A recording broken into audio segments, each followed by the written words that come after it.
Hello guys, how are you all? Welcome to another wonderful video on science experiments. So I have very interesting question to you. How can you breathe solid? Normally we breathe in gas, right? How do you breathe solid? Think.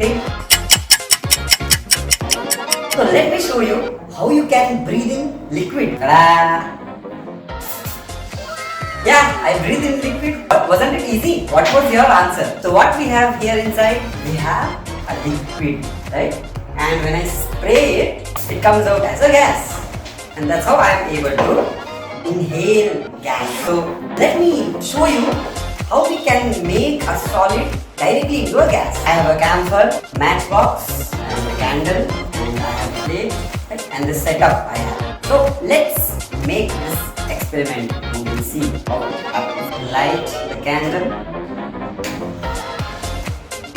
Camphor. Now you can see vapors are coming out directly from the solid powdered form of camphor. So what is this process called? When a solid directly converts itself into gas, process is called as sublimation. So don't forget to join this channel for such cool contents. See you all. Bye.